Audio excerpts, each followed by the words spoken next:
Now all we need to do, we need to set a margin and padding combination, and here we will be now using this universal selector to mention that the margin of any element in this entire page, it will be having a 0 value, and the padding, it will be having a 0 value. Now next comes the proper mentioning of all these classes that we have created right over here. In the first place, this is the header wrapper, so we are copying it and we will be creating the exact same class name right over here, and we are mentioning that the width should be set to 100%,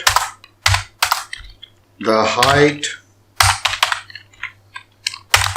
it should be set to 90 VH. Now here comes a definite unit that we have made usage right over here. In our previous tutorials, perhaps you have noticed that we had used some absolute dimensions, something like this 900 px, or something like a relative dimension, something like this 100%, but instead all we are going to do in this particular case, we will be making usage of this 90 VH. So what is the purpose of this 90 VH? So what is this VH actually? It is the viewport height, and the purpose of using this viewport height or something like this viewport width, the purpose of using all these units of measurement is, in this particular case, it is going to consume the 90% of the total available viewport height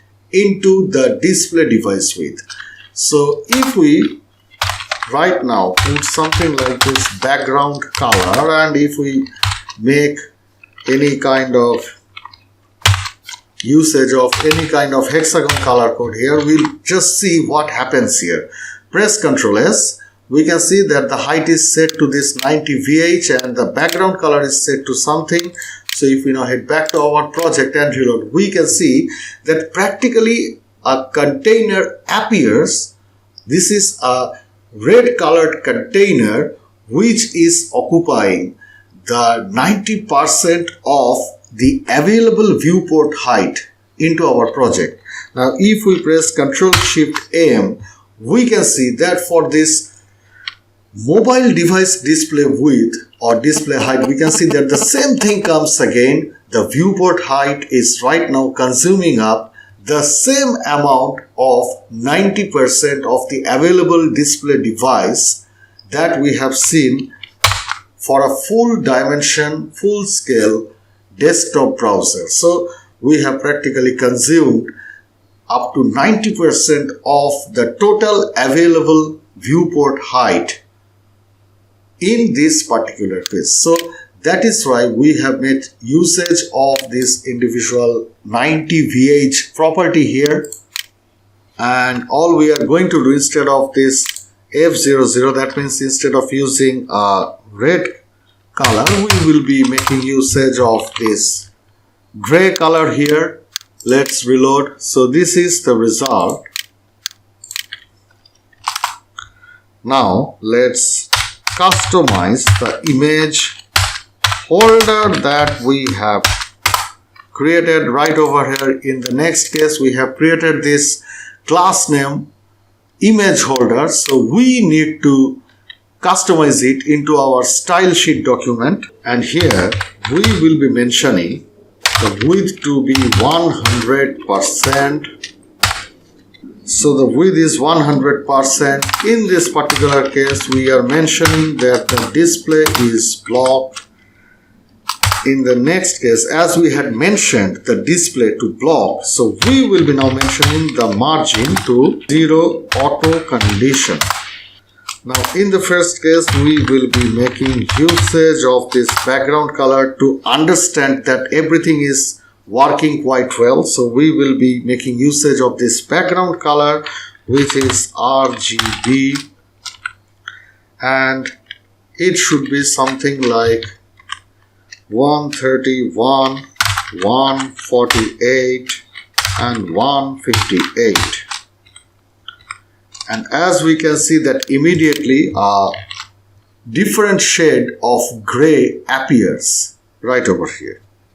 Now within this background, all we can do, we may make usage of, now have a look into this, we need to pay a closer attention to this.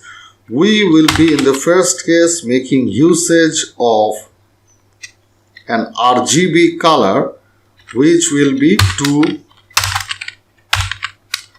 201 and 184, and along with it have a closer look here what we are about to do. We are now creating another command which is known as URL, and what we are about to do, we are first of all going to make usage of this images folder. So as we had told you earlier that we had created this separate images folder into our project, and inside we have practically kept all the image files required in this particular case. So if we just click on this 4.jpg, we can see that this is the exact same image that we are about to use. So practically all we are about to do, we will be just mentioning the folder name first, then we'll be mentioning the file name, and along with it we'll be mentioning the extension name. Everything is right now in order. We have set this relative path address for this individual background, and we can see that we have made usage both of this color combination and this image which we want to make usage of in this regard. So first of all, press Ctrl S and reload.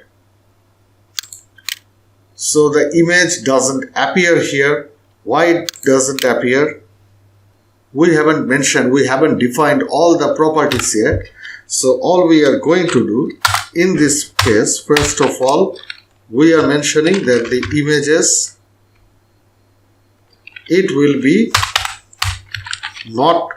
no repeating in nature, and we have placed this image into the central position.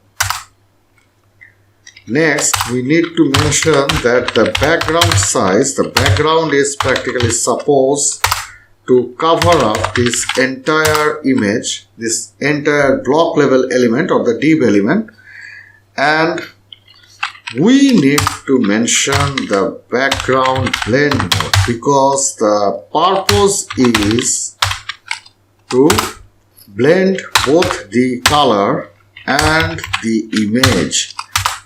And of course we need to mention the height. So the height in this particular case, it will be 90 VH. Once again, press Ctrl S, head back to your project and reload, and we can see that this is practically the result. So the image doesn't appear in this particular case. Let's find out why this image doesn't appear here. So we will be right clicking into our document and we will be inspect our element with the aid of this code inspector panel, and we can see here within this menu holder, this image holder, practically the image could not load this image. That means there is some reference file path problem along with it. We need to check that the reference file path is working quite well. So we'll be closing this code inspector panel, and first of all let's head back here. There it goes. Of course this is the problem, so we need to mention the complete URL right over here. Now press Ctrl S, get back to your project and reload, and you can see that this is going to be the obvious result. Both the image and the color are practically working quite well.